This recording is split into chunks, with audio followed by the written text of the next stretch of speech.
दोस्तों, माननीय न्यायाधीश के अवेलेबल न होने की कंडीशन में दिनांक 19 जुलाई 2022 को प्रस्तावित माननीय सुप्रीम कोर्ट में बीएड अभ्यर्थियों के एलिजिबिलिटी मैटर की सुनवाई नहीं हो पाई थी।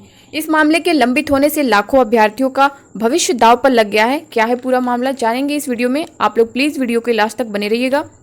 हेलो दोस्तों, आप देख रहे हैं विजडम मास्टर चैनल। अगर आप इस चैनल पर पहली बार विजिट कर रहे हो तो चैनल को सब्सक्राइब करते वक्त बेल आइकन को प्रेस करना ना भूलिएगा।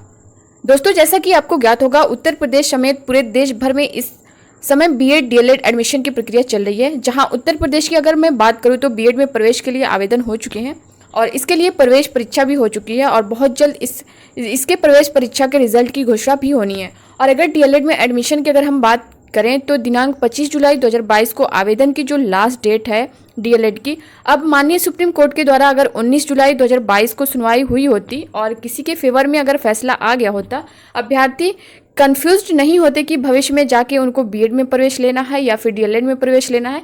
क्योंकि भले ही आज की कंडीशन में जो अभ्यर्थी बीएड में प्रवेश ले रहे हैं उनका कहीं ना कहीं प्राथमिक में भी एक लक्ष्य होता है और इसी वजह से ऐसे अभ्यर्थी जो सिर्फ प्राथमिक में जाना चाहते हैं, लेकिन आज की कंडीशन के हिसाब से बीएड उनके लिए बेहतर कोर्स है और वो बीएड में प्रवेश लेने के लिए इच्छुक है।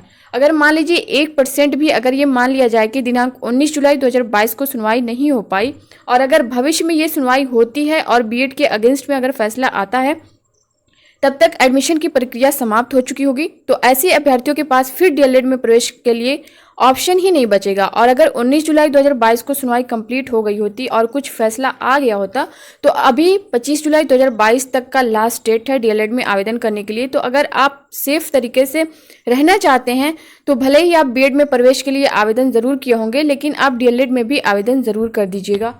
क्योंकि 700-800 रुपये फ़ी आपकी यही है कि हो सकता है बर्बाद हो, लेकिन मान लीजिए 1-2 महीने में अगर फैसला आ जाता है और उस समय तक एडमिशन की प्रक्रिया रनिंग में रह रही होगी तो आपके पास एक बेहतर विकल्प होगा कि अगर बीएड प्राइमरी से हट भी जाता है तो भी आप डीएलएड में एडमिशन ले सकते हैं। लेकिन इन केस अगर आपने डीएलएड में एडमिशन के लिए आवेदन ही नहीं किया है तो फिर आप एडमिशन में पार्टिसिपेट नहीं कर पाएंगे। हालांकि पिछले 2 वर्षों से देखा जा रहा है कि पीएनपी डायरेक्ट एडमिशन दे रही है, लेकिन उन्हीं को ये मौका मिलता है जो आवेदन या रजिस्ट्रेशन किए होते हैं। तो कम से कम आप रजिस्ट्रेशन कर दीजिए, जो भी आप 700-800 फ़ी लगेगी।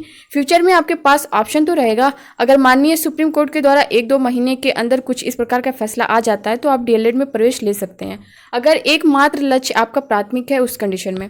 अन्यथा की कंडीशन में जब प्रक्रिया समाप्त हो जाएगी और ये तो तय है कि किसी एक के फेवर में फैसला आएगा और किसी एक के अगेंस्ट में फैसला आएगा। ऐसा नहीं है कि बीच कोई डिसीजन माननीय सुप्रीम कोर्ट लेगी, बीच रास्ते में कोई लेगी, क्योंकि जो चीज़ें आपकी याचिका में प्रयोग की रहती हैं उन्हीं पर माननीय सुप्रीम कोर्ट फैसला करती है। तो दोस्तों, आज की डेट में अगर बात करें पात्रता विवाद मामले में, कहीं भी जिक्र नहीं किया गया है कि डीएलएड को यहाँ पर प्राथमिकता दी जाए, क्योंकि माननीय जोधपुर हाईकोर्ट के फैसले के आधार पर माननीय सुप्रीम कोर्ट में ये फैसला गया है और माननीय जोधपुर हाईकोर्ट ने जो कानून बनाने की प्रक्रिया थी उसको गलत पाया था और इस वजह से डीएलएड को प्राथमिकता की बात ही नहीं की गई। तो बीच के रास्ते पर शायद कोई फैसला ना आए तो निश्चित तौर पर किसी एक के अगेंस्ट और किसी एक के फेवर में फैसला आएगा। तो आप लोग को मेंटली पहले से इसके लिए प्रिपेयर रहना होगा अगर प्रवेश लेने के लिए इच्छुक होंगे तो। दोस्तों, आई होप कि आप लोगों की सारी चीज़ें क्लियर हो गई होंगी। इस वीडियो को देखने के लिए आपका बहुत शुक्रिया। ऐसे ही अपडेट पाने के लिए आप विजडम मास्टर चैनल को सब्सक्राइब करिएगा, लाइक करिएगा, दोस्तों को शेयर करिएगा, अपना लव और सपोर्ट बनाए रखिएगा। Thank you.